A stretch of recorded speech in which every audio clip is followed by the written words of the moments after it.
Setiap hari aku bangun dan aku merasa hidup. Semakin aku merasa hidup, semakin aku lebih tahu.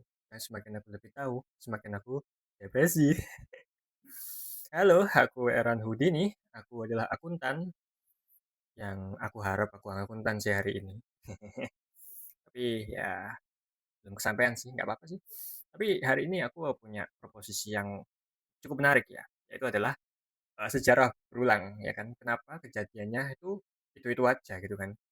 Cuma beda zaman ya, istilahnya gitu. So, sejarah yang berulang. Aku ini merasa ya bahwa kejadian yang ada di dunia hari ini itu pernah kejadian di, masa lampau ya kan, dan itu kebanyakan kita itu belum lahir gitu ya kan. Kayak semisal gini, rise and fall-nya, apa namanya, ke bukan kerajaan sih, kayak kekaisaran Romawi ya kan.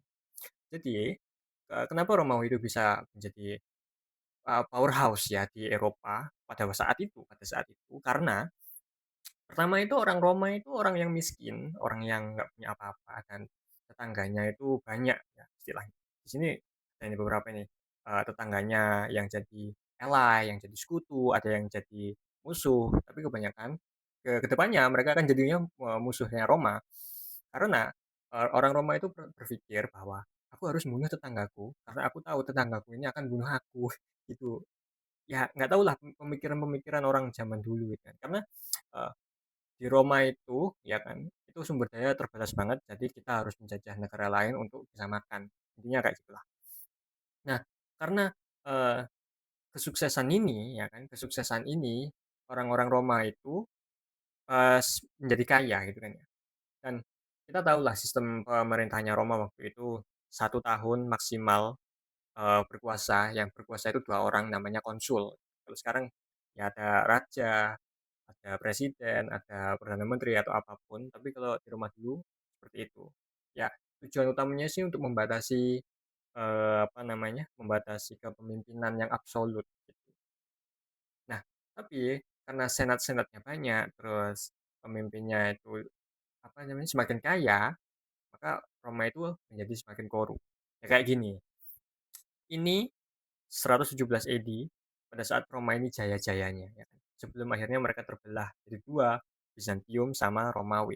Kalau Romawi ini yang sebelah barat, Bizantium yang sebelah timur, dan akhirnya mereka kolaps.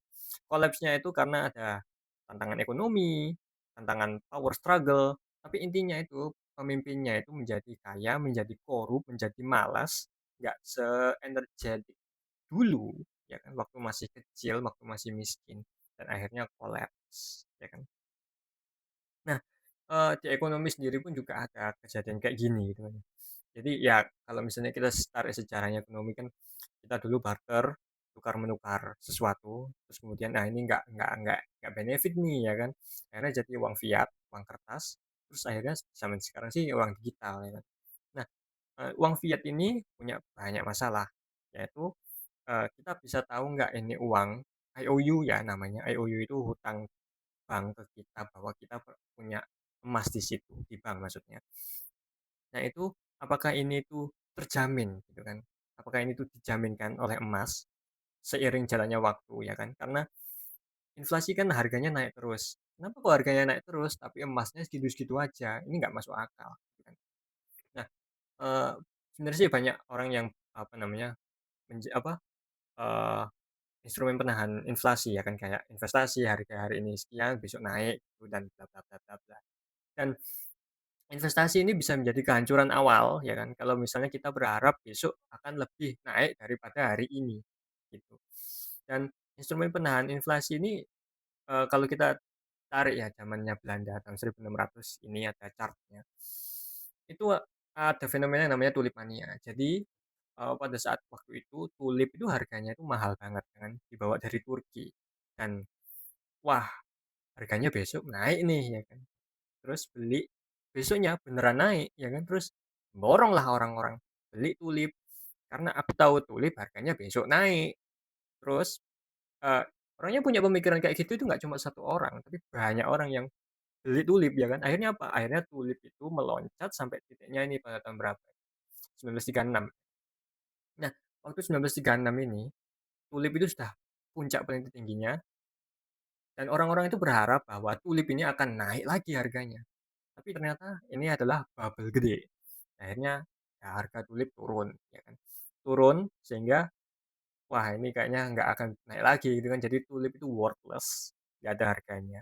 Dan ya kita bisa tahu lah ini yang namanya tulip mania.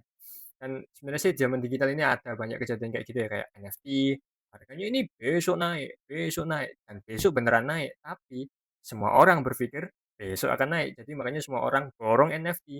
Dan akhirnya apa? Akhirnya jeblok, akhirnya bubble. Sama kayak koin, sama kayak koin itu kayak apa ya namanya? Ya koin-koin yang hari ini terkenal tuh koin manta lah ya, yang viral itu. Tapi sebenarnya sih ini juga bukan cuma koin-koin itu aja, koin Manta itu yang viral aja, koin-koin yang lain juga ada yang, bernasib sama gitu kan. Tapi orang itu berpikirnya, "Oh ini full and rug." Ya bisa jadi, mungkin ya kan. Tapi yang pasti adalah orang berharap bahwa harga koin ini besok naik. Harga kripto juga sama, aku berharap besok kripto ini akan naik, dan besoknya beneran naik. Tapi orang yang berpikiran kayak gitu itu banyak, sehingga ketika sudah bubble, pop, runtuh semuanya. Ini mirip-mirip kayak harga rumah ya. Jadi harga rumah naik terus, ya ini kayaknya akan ada bubble di rumah ini. Aku menduga seperti itu. Kalau aku lihat sejarah, sejarahnya seperti ini. Currency rise and fall juga sama. Jadi waktu Belanda punya perusahaan VOC di Indonesia, itu mata uangnya yang diakui dunia karena Belanda ya karena paling kaya waktu itu. Tapi habis itu diganti Inggris, ya kan, perang Napoleon, ganti Inggris, Inggris yang paling kaya. Terus Perang Dunia Kedua ganti Amerika. Inggris, pound sterling itu pernah jadi mata uang dunia kayak US dollar. Tapi sekarang US dollar yang mendominasi. Dan kedepannya US dollar ini mungkin nggak akan jadi mata uang dunia lagi. Entah itu diganti yuan Cina atau apa gitu kan ya. Dan apa ya, sebenarnya sih kalau kita lihat ya, Dutch East Indies sama VOC itu hampir-hampir mirip gitu kan ya. VOC itu karena pemimpinnya korup, ada banyak korupsi di situ akhirnya, company-nya kolaps. Kalau Dutch East Indies yang ada di India ini, dia itu, apa namanya, ya dia itu banyak perang lah intinya di India dan nyogok sana sini ke raja-raja India yang lain gitu kan ya, akhirnya nggak sanggup bertahan lah. Ya menurut sejarah gitu sih yang aku baca ya. Tapi, kita oversimplify dulu ya kan. Ini British pound 8 year cycle. Naik turun. Pasti ada naiknya, pasti ada turunnya. Ini, apa ya, ini sejarah ini kan ya, kedepannya pasti akan kayak gini lagi. Scamming, rise and fall. Scamming juga ada, eee, apa ya, zaman dulu itu sudah ada gitu loh. Charles Ponzi, apalagi, The Wolf of the Wall Street ya kan yang paling nipu, yang kita semua tahu, yang jadi film. Ya ya ini aku membahas ini tuh lebih detail besok-besok ya. It was luxuries like air conditioning that broke down the Roman Empire. With air conditioning, their windows were shut. They couldn't hear barbarians come. Karena pemimpin Roma merasa dirinya kaya, merasa dia punya segalanya, merasa menang lah intinya. Dia itu nggak mikirin hal-hal lain yang simple seperti dulu waktu miskin. Mereka semakin korup. Kalau Profesor Jiang itu bilangnya insular. Jadi yang kaya semakin malas, semakin nggak mau kerja, ya udah bayarin orang aja. Tapi ya karena bayarin orang itu, kita nggak bekerja, akhirnya apa? Akhirnya orang yang lain yang pintar. Kita cuma ditinggalkan uang, ya kan? Dan uang itu kalau nggak ada subjek lainnya itu worthless intinya. Jadi ya hari ini kita akan belajar itu anak-anak dan selamat malam, selamat belajar.